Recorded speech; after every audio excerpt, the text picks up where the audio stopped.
Just ate a whole ton of crackers instead of dinner.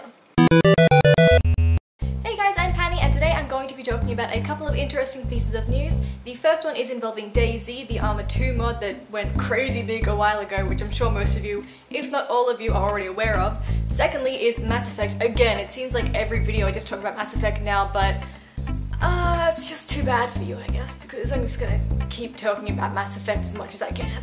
It's okay, if you don't like Mass Effect, you can totally just turn off the video after the first bit and I actually won't even know, so there you go. So Dayz is the really popular zombie mod of Arma 2. It's actually currently in development to become its own actual program, not a mod of Arma 2. It's technically still in alpha or beta maybe now, I believe, but it is massively popular.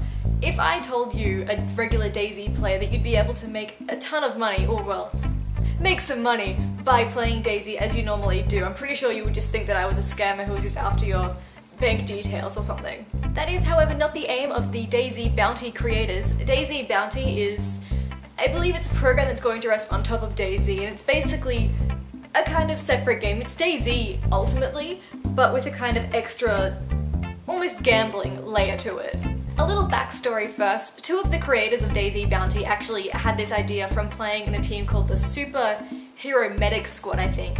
It's a group on Steam that would play in Arma 2 or Dayz, and they would kind of heal and look after other players that needed healing and looking after. They wouldn't go shoot bandits, they'd actually just look after the people who needed looking after.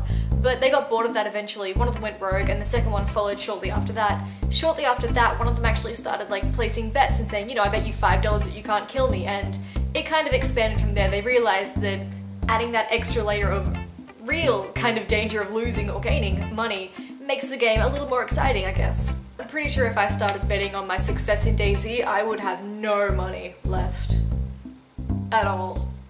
How they're aiming to make this work is by having players buy into having a certain amount of lives to use on these special Dayz Bounty servers.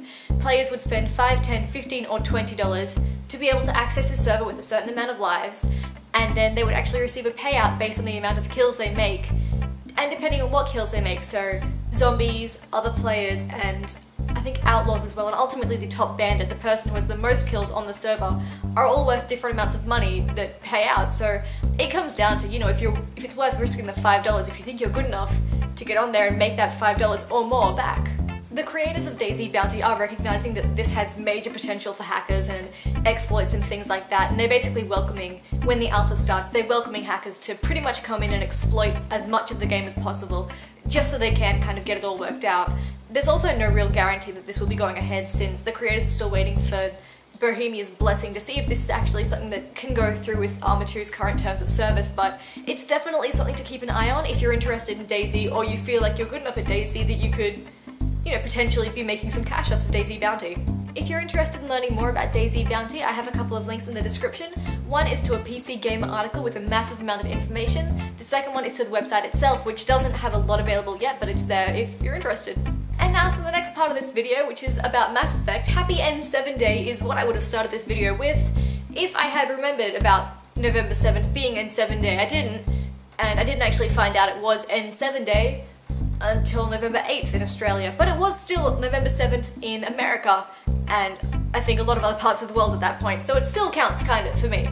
Kind of. A little bit.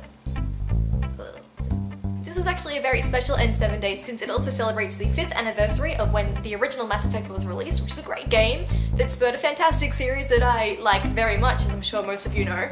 BioWare had a ton of announcements, events, competitions, discounts in the store, events on the online multiplayer, and one of the most exciting things was a live stream about the next Mass Effect 3 DLC, which takes place in Omega, which I am looking forward to so much. They also released a whole ton of screenshots from Mass Effect 3's Omega DLC. It looks amazing, and I'm putting some of the screenshots up now so you guys can see them, because I think they are really nice looking, and I'm really looking forward to playing Mass Effect 3's Omega DLC now. And again, if you're interested in learning more about BioWare's N7 Day, check the description because I put a link in there to the page about it. But anyway, that's pretty much all that I have to discuss with you guys today. Hopefully you had an amazing day. I personally had a nice day off from work, went out and bought Little Big Planet karting. Didn't have so much fun with the initial racing, but I'm having a lot of fun with the track creation, so I'll see if I can have a video up about that soon, as well as Need for Speed Most Wanted, which I have also been playing and experiencing, and I will let you guys know my thoughts about both of those games in a video soon. But until then, bye!